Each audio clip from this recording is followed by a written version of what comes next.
Hi friends, ಎಲ್ಲರಿಗೂ ನಮಸ್ಕಾರ. ಬನ್ನಿ ಫ್ರೆಂಡ್ಸ್, ವಸುದೇವ ಕುಟುಂಬ ಸೀರಿಯಲಿನ ಇವತ್ತಿನ ಸಂಚಿಕೆಯಲ್ಲಿ ಏನಾಗ್ತಿದೆ ಅಂತ ನೋಡ್ಕೊಬರೋಣ. ಅದಕ್ಕೂ ಮುಂಚೆ ಯಾರೆಲ್ಲ ನನ್ನ ವಿಡಿಯೋ ನೋಡ್ತಾ ಇದ್ದಾರೆ ಫ್ರೆಂಡ್ಸ್, ಅವರೆಲ್ಲ ಪ್ಲೀಸ್ ಪುಟ್ಟದೊಂದು ಲೈಕ್ ಮಾಡಿ, ಹಾಗೆ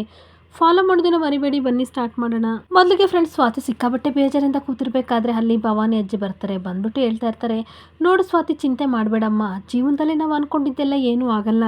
ಅಂತ ಹೇಳ್ತಾ ಇರಬೇಕಾದ್ರೆ ಸ್ವಾತಿನೂ ಸಹ ಹೇಳ್ತಾ ಇರ್ತಾಳೆ, ನಾನು ಹಾಗೆ ಅಂದ್ಕೊಂಡಿದ್ದೀನಿ, ಆದರೆ ಒಂದಲ್ಲ ಒಂದು ದಿನ ಸರಿ ಹೋಗುತ್ತೆ ಅಂತ ಅಂದ್ಕೊಂಡಿದ್ದೀನಿ, ಅದೇ ನಿರೀಕ್ಷೆಯಲ್ಲಿ ಬದುಕ್ತಿದ್ದೀನಿ ಅಜ್ಜಿ ಅಂತ ಅನ್ಬೇಕಾದ್ರೆ ಖಂಡಿತ ಎಲ್ಲ ಸರಿ ಹೋಗುತ್ತೆ, ಸರಿ ಹೋಗಲೇಬೇಕು. ನಿಮ್ಮ ಮನೆಯವ್ರ ತಾನೇ ಎಷ್ಟು ದಿನ ಅಂತ ನಿನ್ನನ್ನು ಮಾತಾಡ್ಸ್ದಲ್ಲೇ ಇರ್ತಾಳೆ, ಹೇಳಮ್ಮ ಅಂತ ಹೇಳ್ತಾ ಇರಬೇಕಾದ್ರೆ, ಹಾಗಲ್ಲ ಅಜ್ಜಿ, ಏನು ಗೊತ್ತಾ, ಸಿಕ್ಕಾಬಟ್ಟೆ ಬೇಜಾರಾಗ್ತಿದೆ. ಆ ಪಶುಪತಿ ಮಾಡಿರೋ ಮೋಸದಿಂದ ನಮ್ಮ ಮನೆಯವರೆಲ್ಲರೂ ಸಹ ನನ್ನ ಮೇಲೆ ಸಿಕ್ಕಾಬಟ್ಟೆ ಕೋಪ ಮಾಡ್ಕೊಂಡಿದ್ದಾರಲ್ಲ, ಇದು ಯಾವ ರೀತಿ ನ್ಯಾಯ ಹೇಳಿ ಅಂತ ಅನ್ಬೇಕಾದ್ರೆ, ನೋಡು ಸ್ವಾತಿ, ನೀನು ಎದ್ರುಕೋಬೇಡ, ಒಂದಲ್ಲ ಒಂದು ದಿನ ಎಲ್ಲ ಸರಿಯಾಗುತ್ತೆ, ನೀನು ಗಟ್ಟಿಯಾಗಿ ನಿಲ್ಲಬೇಕು ಅಂತಂದರೆ ಎದ್ರಕ್ಕೆ ಹೋಗ್ಬಾರ್ದು. ಹೆಣ್ಮಕ್ಳು ಗಟ್ಟಿಯಾಗಿ ನಿಂತರೆ ಇಡೀ ಪ್ರಪಂಚನೇ ಎದುರುತ್ತೆ, ಆ ಶಕ್ತಿ ಹೆಣ್ಮಕ್ಳಿಗಿದೆ ಅಂತ ಅನ್ಬೇಕಾದ್ರೆ, ಅಯ್ಯೋ ಅಜ್ಜಿ, ನಾನು ನಿಜವಾಗ್ಲೂ ಸೋತಿಲ್ಲ, ಆದರೆ ಮನಸ್ಸಿಗೆ ಸ್ವಲ್ಪ ಬೇಜಾರಾಗಿದೆ, ಆದರೆ ಖಂಡಿತ ಒಂದಲ್ಲ ಒಂದು ದಿನ ನಾನು ಗೆದ್ದೇ ಗೆಲ್ತೀನಿ ಅನ್ನೋ ನಂಬಿಕೆ ನನಗಿದೆ, ಆದರೆ ಏನೋ ಬೇಜಾರಲ್ಲಿ ನಾನು ಯೋಚನೆ ಮಾಡ್ಕೊಂಡು ಕೂತಿದ್ದೀನಿ ಅಷ್ಟೇ ಅಂತ ಸ್ವಾತಿ ಹೇಳ್ತಾ ಇರ್ತಾಳೆ. ಹಾಗೆ ಮತ್ತೆ ಅಜ್ಜಿ ಹೇಳ್ತಾ ಇರ್ತಾರೆ, ನೀನು ಮನೆಯವ್ರು ನೆನೆಸ್ಕೊಂಡು ಬೇಜಾರು ಮಾಡ್ಕೊಂಡು ಕೂತಿದ್ದೀಯಾ ಅಂತ ನಾನು ಅಂದ್ಕೊಂಡಿದ್ದೆ ಕಣಮ್ಮ ಅಂತ ಅನ್ಬೇಕಾದ್ರೆ, ಬೇಜಾರನ್ನು ಮಾಡ್ಕೊಂಡಿದ್ದೀನಿ, ಅದ್ರ ಬಗ್ಗೆ ತುಂಬ ಬೇಜಾರಿದೆ, ನಮ್ಮ ಮನೆಯವ್ರು ಮಾತಾಡ್ತಿಲ್ಲ ಅಂತ ತುಂಬ ಬೇಜಾರಿದೆ ಅಜ್ಜಿ, ಆದರೆ ಏನು ಮಾಡಲಿ, ಬೇಜಾರು ಮಾಡ್ಕೊಂಡು ಕೂತ್ಕೊಂಡು ಸಾಸೋದಾದರೂ ಏನಿದೆ ಅಜ್ಜಿ, ನನಗೆ ಏನೇ ಆಗಲಿ ಒಟ್ಟಾರೆ ದಿನಪೂರ್ತಿ ನನಗೆ ಖುಷಿಯಾಗಿರಬೇಕು, ಅದೇ ನನ್ನ ಪಾಲಿಸಿ ಅಂತ ಹೇಳ್ತಿರ್ಬೇಕಾದ್ರೆ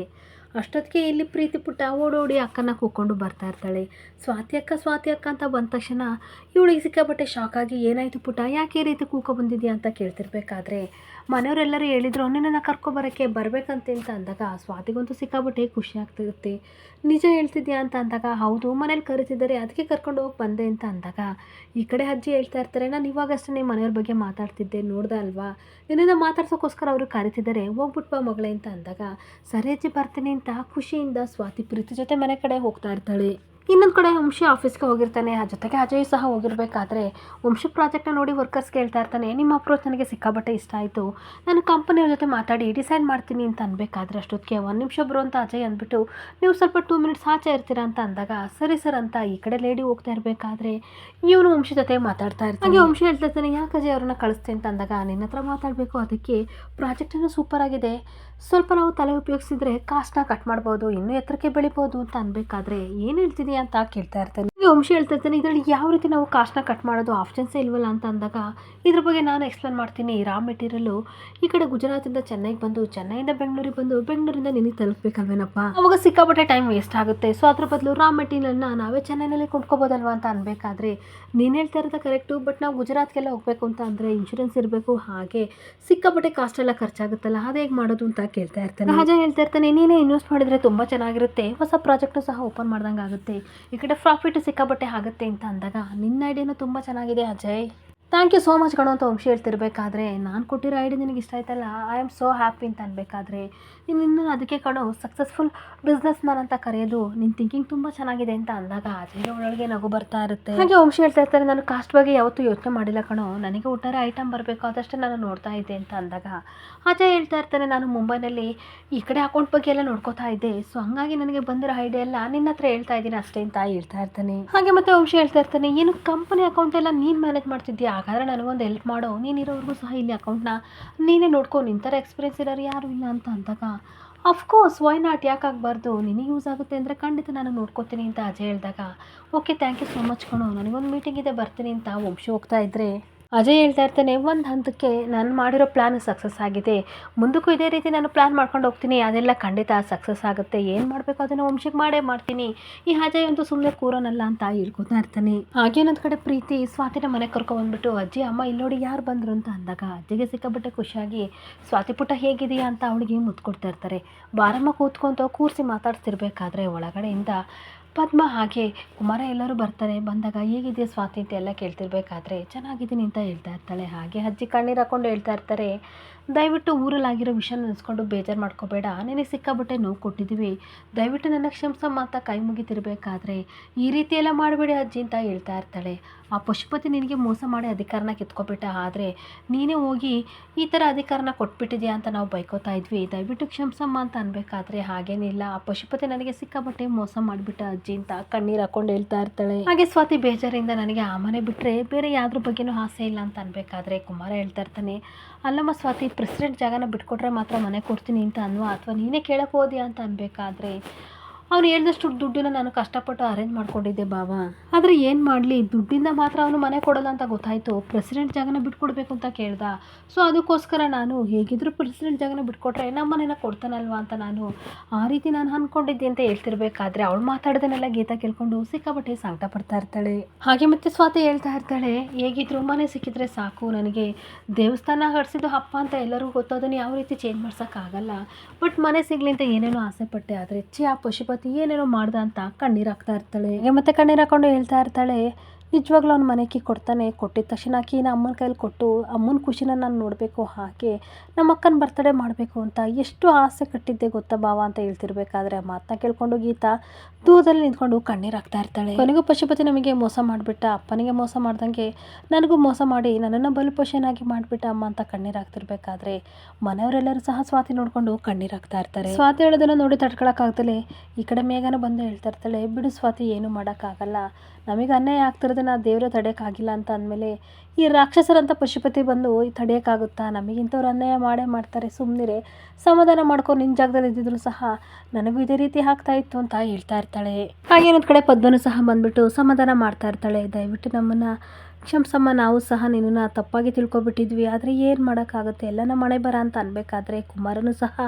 ಸ್ವಾತಿ ಹತ್ರ ಕ್ಷಮೆ ಕೇಳ್ತಾ ಇರ್ತಾನೆ. ದೇವಸ್ಥಾನದಲ್ಲಿ ಹೆಂಗೆ ಬೇಕು ಹಂಗೆ ಮಾತಾಡ್ಬಿಟ್ವಿ, ನಿನ್ನ ಪರಿಸ್ಥಿತಿನ ಅರ್ಥ ಮಾಡ್ಕೊಳ್ದಲ್ಲೇ ಮಾತಾಡ್ಬಿಟ್ವಿ, ದಯವಿಟ್ಟು ನಮ್ಮ ಕ್ಷಮಿಸಿ ಅಂತ ಕುಮಾರ ಕೇಳ್ತಿರ್ಬೇಕಾದ್ರೆ,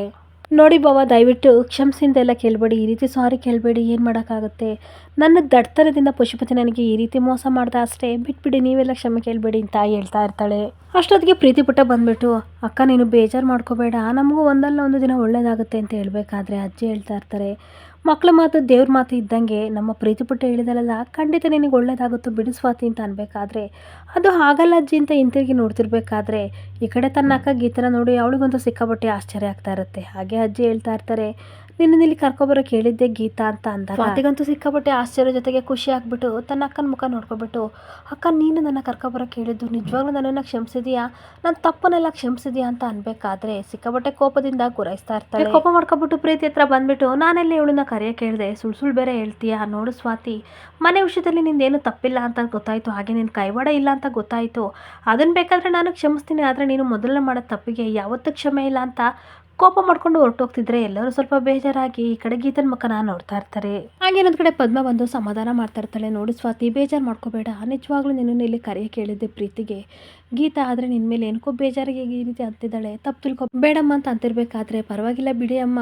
ನನಗೇನು ಅಕ್ಕ ಬೈದಿದ್ದಕ್ಕೆ ಬೇಜಾರಿಲ್ಲ ಅಂತ ಅಂದಾಗ, ಈಗ ಮನೆ ಬಗ್ಗೆ ಯೋಚನೆ ಮಾಡಬೇಡ, ನಮ್ಮ ಹಣೆ ಬರದಲ್ಲಿ ಅದು ಸಿಗಬೇಕು ಅಂತಂದರೆ ಖಂಡಿತ ಸಿಗುತ್ತೆ, ಈಗ ಏನಿದ್ರು ನಾವು ಪ್ರೀತಿ ಪುಟ್ಟನ ಎಜುಕೇಷನು ಜೊತೆಗೆ ಹಾಗೆ ಅವಳ ಮೆಡಿಸನ್ನು ಹಾಗೆ ಮೇಘನ್ ಎಜುಕೇಷನ್ ಬಗ್ಗೆ ಯೋಚನೆ ಮಾಡಬೇಕು, ಇಲ್ಲೇ ಓದಿಸ್ಬೇಕಂತ ಗೀತಾ ಡಿಸೈಡ್ ಮಾಡಿದಾಳೆ ಅಂತ ಅಂದಾಗ ಬೇಜಾರು ಮಾಡ್ಕೋಬೇಡಿ ಅಮ್ಮ, ನಾನು ಖಂಡಿತ ಕೆಲಸಕ್ಕೆ ಹೋಗಬೇಕು ಅಂತ ಅಂದ್ಕೊಂಡಿದ್ದೀನಿ, ನನ್ನ ಕೈಲಾದಷ್ಟು ಮಟ್ಟಕ್ಕೆ ನಿಮಗೆ ಸಹಾಯ ಮಾಡ್ತೀನಿ ಅಂತ ಅಂದಾಗ ಕುಮಾರನು ಸಹ, ನಾನು ಗೀತನು ಒಂದು ಒಳ್ಳೆ ಕಡೆ ಕೆಲಸ ಹುಡುಕ್ತಿದ್ದೀವಿ, ಸಿಕ್ಕಿದ ತಕ್ಷಣ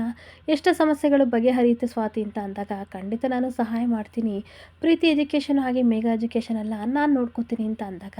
ಈ ಕಡೆ ಪ್ರೀತಿ ಪುಟ್ಟನಿಗಂತೂ ಸಿಕ್ಕಾಪಟ್ಟೆ ಖುಷಿ ಆಗ್ತಾ ಇರುತ್ತೆ. ಹಾಗೆ ಇನ್ನೊಂದು ಕಡೆ ಮನೆಗೆ ಬಂದು ಯೋಚನೆ ಮಾಡ್ತಾ ಇರ್ತಾಳೆ, ಏನಾದರೂ ಮಾಡಿ ಕೆಲಸದ ಬಗ್ಗೆ ನಾನು ವಂಶವ್ರ ಜೊತೆ ಮಾತಾಡಬೇಕು, ನಾನೇ ಹಾಗೆ ಮಾತಾಡೋಕೆ ಹೋದ್ರೆ ಜಗಳ ಮಾಡ್ತಾರೆ, ತಾತನ ಮುಖಾಂತರ ಏನಾದರೂ ಮಾಡಿ ಏರಿಸಬೇಕು ಅಂತ ಯೋಚನೆ ಮಾಡ್ತಿರ್ಬೇಕಾದ್ರೆ ಎಲ್ಲರೂ ಡೈನಿಂಗ್ ಟೇಬಲ್ ಕೂತ್ಕೊಂಡು ತಿಂಡಿ ತಿಂತಾ ಇರ್ತಾರೆ. ಆದರೆ ಈ ಕಡೆ ಸ್ವಾತಿ ಮಾತ್ರ ಯೋಚನೆ ಮಾಡ್ಕೊಂಡು ಬರ್ತಿರ್ಬೇಕಾದ್ರೆ ವಂಶಿ ಸ್ವಲ್ಪ ಚಟ್ನಿ ಹಾಕೋ ಸ್ವಾತಿ ಅಂತ ಅಂದರೆ ತನ್ನ ಪಾಡಿಗೆ ತಾನು ಏನೋ ಯೋಚನೆ ಮಾಡ್ತಿರ್ಬೇಕಾದ್ರೆ ಸ್ವಾತಿ ಅಂತ ಜೋರಾಗಿ ಕೂಗಿದ ತಕ್ಷಣ ಚಟ್ನಿ ಬೇಕಾ ತಾತ ಅಂತ ತಾತನಿಗೆ ಹಾಕಕ್ಕೆ ಹೋಗ್ತಿರ್ಬೇಕಾದ್ರೆ ತಾತ ಎಲ್ಲ ಕೇಳಿದ್ದು ನಾನು ಕೇಳಿದ್ದು, ಏನು ಯೋಚನೆ ಮಾಡ್ತಿದ್ಯಾ, ಎಲ್ಲಿ ಕಳೆದೋಯ್ತೆ ಅಂತ ಅಂದಾಗ ಅದು ಏನಿಲ್ಲ ಅಂತ ಹೇಳ್ತಾ ಇರ್ತಾಳೆ. ಹಾಗೆ ಚಟ್ನಿ ಹಾಕು ಅಂತ ಅಂದಾಗ ಚಟ್ನಿ ಹಾಕಿಸ್ಕೊಂಡು ತಿಂತಿರ್ಬೇಕಾದ್ರೆ ತಾತನ ಹತ್ರ ಬಂದುಬಿಟ್ಟು, ತಾತ ನಾನು ಏನೋ ಲಾಸ್ಟ್ ಮಂತ್ ನಿಮ್ಮ ಹತ್ರ ಏನೋ ಕೇಳಿದ್ನಲ್ಲ ಅದು ನೆನಪಿದ್ಯಾ ಅಂತ ಅಂದಾಗ, ಹಾಂ ನನಗೆ ತುಂಬ ಚೆನ್ನಾಗಿ ನೆನಪಿದೆ, ಈ ಕಡೆ ಪೂರಿ ಜೊತೆ ಸಾಗು ಬೇಡ ಆಲೂಗೆಡ್ಡೆ ಪಲ್ಯ ಮಾಡು ಅಂತ ಹೇಳಿದ್ದೆ, ನಿಮ್ಮ ಅಜ್ಜಿ ಇದನ್ನೇ ಮಾಡಿಬಿಟ್ಟಿದ್ದಾಳೆ ಅಂತ ಅಂದಾಗ, ಅಯ್ಯೋ ತಾತ ಅದಲ್ಲ, ಅದಕ್ಕೂ ಮುಂಚೆ ನಾನು ಏನೋ ಕೇಳಿದ್ದೆ, ದಯವಿಟ್ಟು ನೆನಪು ಮಾಡ್ಕೊಳ್ಳಿ ತಾತ ಅಂತ ಅನ್ಬೇಕಾದ್ರೆ ನನಗೆ ವಯಸ್ಸಾಯಿತೆ, ಏನು ನೆನಪಾಗ್ತಿಲ್ಲಮ್ಮ ಅಂತ ಅಂದಾಗ, ಅಯ್ಯೋ ರೀ ಅವಳು ಕೆಲಸದ ಬಗ್ಗೆ ಕೇಳ್ತಾ ಇದ್ದಾಳೆ ಅಂತ ಅನಿಸುತ್ತೆ, ಅವತ್ತು ಹೇಳಿದ್ರಲ್ವ ನೀವು ನಮ್ಮ ಆಫೀಸಲ್ಲೇ ಕೆಲಸ ಮಾಡಿ ಅಂತ, ಅದನ್ನು ಕೇಳ್ತಿದ್ದಾಳೆ ಅಂತ ಅಂದಾಗ ಹ್ಞೂ ಅಂತ ಅನ್ಬೇಕಾದ್ರೆ, ಅಯ್ಯೋ ವಂಶಿ ನಾನು ಮರ್ತುಬಿಟ್ಟೆ ಕಣೋ, ಇವಳನ್ನ ನಾಳೆಯಿಂದಲೇ ಕಂಪ್ನಿಗೆ ಕರ್ಕೊಂಡು ಹೋಗೋ, ಅಲ್ಲೊಂದು ಇವಳು ಪೊಸಿಷನ್ ಕೊಡೋ, ಇವಳಿಗೊಂದು ಒಳ್ಳೆ ಕೆಲಸ ಕೊಡೋ ಅಂತ ಅಂದಾಗ, ಏನು ತಾತ ಈ ರೀತಿ ಅಂತಿದ್ರಲ್ಲ, ಇಲ್ಲೇ ಟಾರ್ಚರ್ ತಡೆಯೋಕ್ಕಾಗಲ್ಲ, ನಾಳೆ ಕಂಪ್ನಿಗೆ ಬೇರೆ ಕರ್ಕೊಂಡು ಹೋಗ್ಬೇಕಾ, ನನ್ನ ಕೈಲಾಗಲ್ಲ ಅಂತ ವಂಶಿ ಹೇಳ್ತಾ ಇರ್ತಾನೆ. ಹೀಗೆ ಅಲ್ಲ ಕಣೋ, ಎಂತಿ ಗಂಡನ ತಲೆ ತಿಂದಲೇ ಇನ್ಯಾರು ತಲೆ ತಿನ್ನೋಕ್ಕಾಗುತ್ತೋ, ನನಗೆ ಅದೆಲ್ಲ ಗೊತ್ತಿಲ್ಲ, ಅವಳಿಗೆ ಕೆಲಸ ಕೊಡಿಸ್ಬೇಕು ಅಂತ ಅನ್ಬೇಕಾದ್ರೆ, ಇಲ್ಲ ಪವನಿ ಆಲ್ರೆಡಿ ಎಲ್ಲ ಕೆಲಸ ಖಾಲಿಯಾಗಿದೆ, ಹೊಸ ರಿಕ್ರೂಟ್ಮೆಂಟ್ ಬೇರೆ ಏನೂ ಇಲ್ಲ, ಜಾಬೇ ಇಲ್ಲ ನಮ್ಮ ಕಂಪನಿದಿಂದ ಅನ್ಬೇಕಾದ್ರೆ, ಪರವಾಗಿಲ್ಲ ಬಿಡಿ ಅಜ್ಜಿ, ಒಂದು 10 ಕಡೆ ಇಂಟ್ರ್ಯೂ ಕೊಡ್ತೀನಿ, ಒಬ್ಬರಲ್ಲ ಒಬ್ಬರು ಕರೀತಾರೆ, ಈ ಬಿಸಿಲು ಅದು ಇದು ಸುಸ್ತು ಇದ್ದಿದ್ದೆ, ಏನು ಮಾಡೋಕ್ಕಾಗುತ್ತೆ, ಜಾಬ್ಗೇನೆ ಇಂಪಾರ್ಟೆಂಟ್, ನನಗೆ ಯಾವುದೂ ಇಲ್ಲ ಅಂತ ಅನ್ಬೇಕಾದ್ರೆ, ನೋಡೋ ಅದೆಲ್ಲ ನನಗೆ ಗೊತ್ತಿಲ್ಲ, ಅವಳು ಬೇರೆ ಕಡೆ ಕೆಲಸಕ್ಕೆ ಹೋದರೆ ನಮ್ಮ ಮಾನ ಮರ್ಯಾದೆ ಏನಾಗುತ್ತೆ, ನಮ್ಮ ಕಂಪನಿ ರೆಪ್ಯುಟೇಷನ್ ಹಾಳಾಗುತ್ತೆ, ನನಗೆ ಅದೆಲ್ಲ ಗೊತ್ತಿಲ್ಲ, ನೀನೇ ಒಂದು ಯಾವುದೋ ಕಂಪನಿಯಲ್ಲಿ ಪೋಸ್ಟ್ನ ಕ್ರಿಯೇಟ್ ಮಾಡಿಬಿಟ್ಟು ಅವಳಿಗೆ ಜಾಬ್ ಕೊಡಿಸ್ಬೇಕಷ್ಟೇ ಅಂತ ಅಂದರೆ ಸ್ವಾತಿಗೆ ನಗು ಬರ್ತಾ ಇರುತ್ತೆ. ಹಾಗೆ ಅಜ್ಜಿ ತಾತ, ನಮ್ಮ ಕಂಪನಿ ರೆಪ್ಯುಟೇಷನ್ ಹಾಳಾಗುತ್ತೆ, ಹಾಗೆ ನಮ್ಮನೆ ಗೌರವ ಹಾಳಾಗುತ್ತೆ, ಅವಳಿಗೆ ಕೊಡಬೇಕು ಅಂತ ಅಂದಾಗ, ಸರಿ ಯಾವುದೋ ಒಂದು ಪೋಸ್ಟ್ ಕೊಡ್ತೀನಿ ಬಿಡಿ ಅಂತ ಅಂದಾಗ, ತುಂಬ ಖುಷಿಯಾಗಿ ತಾತನಿಗೆ ಥ್ಯಾಂಕ್ ಯು ಸೋ ಮಚ್ ಅಂತ ಹೇಳಿ ಒಂದು ಎಕ್ಸ್ಟ್ರಾ ಪೂರಿ ಹಾಕಿದಾಗ, ಅಜ್ಜಿ ನಿಮಗೆ ಬೇಕಾ ಅಂತ ಅಂದಾಗ, ನನಗೇನು ಬೇಡ ಅಂತ ಅಂದಾಗ ಸ್ವಾತಿನ ಗುರಾಯಿಸ್ಕೊಂಡು ವಂಶಿ ನೋಡ್ತಾ ಇರ್ತಾನೆ. ಹಾಗೆ ಒಂದು ಕಡೆ ಗೀತಾ ಹೊರಗಡೆ ಬಂದು ಕುಮಾರಂಗೋಸ್ಕರ ವೆಯ್ಟ್ ಮಾಡ್ತಿರ್ಬೇಕಾದ್ರೆ ಅಷ್ಟೊತ್ತಿಗೆ ಅಲ್ಲಿಗೆ ಮೇಘ ಬರ್ತಾಳೆ. ಮೇಘ ಬಂದ್ಬಿಟ್ಟು, ಅಕ್ಕ ಟೈಮ್ ಆಗಿದೆ ಬಾ ಊಟಕ್ಕೆ, ಎಲ್ಲರೂ ನಿನ್ನನ್ನು ಕರಿತಿದ್ದಾರೆ ಅಂತ ಅಂದಾಗ, ನಾನು ಬರಲ್ಲ ಮೇಘ, ನೀನೋಗಿ ಊಟ ಮಾಡು, ಎಲ್ಲರೂ ಊಟ ಮಾಡಿ ನನಗೋಸ್ಕರ ವೆಯ್ಟ್ ಮಾಡಬೇಡಿ, ನಾನು ಮಾವ ಬಂದಮೇಲೆ ಊಟ ಮಾಡ್ತೀನಿ ಅಂತ ಹೇಳಿ ಈ ಕಡೆ ಮೇಘನ ಬೈದು ಕಳಿಸ್ತಿರ್ಬೇಕಾದ್ರೆ ಅಷ್ಟೊತ್ತಿಗೆ ಕುಮಾರ ಬರ್ತಾನೆ. ಕುಮಾರನ ನೋಡಿ, ಮಾವ ಅಂತೂ ಇಂತೂ ಬಂದ್ರಲ್ಲ, ಹೋಗಿದ್ದ ಕೆಲಸ ಏನಾಯಿತು, ಕೆಲಸ ಸಿಕ್ತಾ ಅಂತ ಅಂದಾಗ,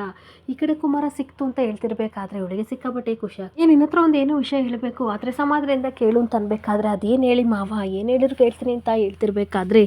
ನಾನೊಂದು ಶಾಪಿಗೆ ಅಡ್ವಾನ್ಸ್ ದುಡ್ಡು ಕೊಟ್ಟು ಬಂದಿದ್ದೀನಿ ಅಂತ ಅಂದಾಗ ಇವಳಿಗೆ ಸಿಕ್ಕಾಪಟ್ಟೆ ಕೋಪ ಬರ್ತಾ ಇರುತ್ತೆ. ನೆನ್ನೆ ತಾನೇ ಸ್ವಂತ ಬಿಸ್ನೆಸ್ ಸ್ಟಾರ್ಟ್ ಮಾಡೋದು ಬೇಡ ಅಂತ ಹಾಗೇನಿಗೆ ಹೇಳ್ದಂಗೆ ಹೇಳ್ತೀನಿ, ಆದರೆ ನೀವೆಲ್ಲ ನನ್ನ ಮಾತು ಕೇಳ್ತೀರಾ ಅಂತ ಕೂಗಾಡ್ತಿರ್ಬೇಕಾದ್ರೆ, ಆಗಲ್ಲ, ನಾವು ಗಾರ್ಮೆಂಟ್ಸಲ್ಲಿ ಕೆಲಸ ಮಾಡಿದ್ವಿ, ಅಲ್ಲಿ ಮ್ಯಾನೇಜರ್ ಯಾವ ರೀತಿ ಬಿಹೇವ್ ಮಾಡ್ದೆ ಅಂತ ನಿನಗೆ ಗೊತ್ತು ತಾನೇ, ಆ ರೀತಿಯೆಲ್ಲ ಆಗುತ್ತೆ, ನಾವು ಬೇರೆಯವ್ರ ಕೈ ಕೆಳಗೆ ಕೆಲಸ ಮಾಡಿದರೆ ಅವಮಾನ ಅನುಭವಿಸ್ಬೇಕಾಗುತ್ತೆ, ಅದಕ್ಕೆ ಈ ಕೆಲಸ ಮಾಡಿದೆ ಅಂತ ಅಂದಾಗ, ನೀವೇನು ಬೇಕಾದರೂ ಮಾಡ್ಕೊಳ್ಳಿ, ನನಗಂತೂ ಇದು ಇಷ್ಟ ಆಗಲಿಲ್ಲ, ಹಾಗೆ ನನ್ನ ಸಹಾಯ ಹಾಗೆ ನನ್ನ ಹೆಲ್ಪು ಯಾವತ್ತೂ ನಿಮಗೆ ಸಿಗಲ್ಲ ಅಂತ ಕೋಪ ಮಾಡ್ಕೊಂಡು ಹೋಗ್ತಿದ್ರೆ ಕುಮಾರನಿಗೆ ಸಿಕ್ಕಾಬಟ್ಟೆ ಬೇಜಾರಾಗ್ತಿರುತ್ತೆ. ನಾನೇನೋ ಒಳ್ಳೇದಾಗಲಿ, ಹಾಗೆ ನನ್ನ ಗೀತಾ ಖುಷಿಯಾಗಿರ್ತಾಳೆ ಅಂತ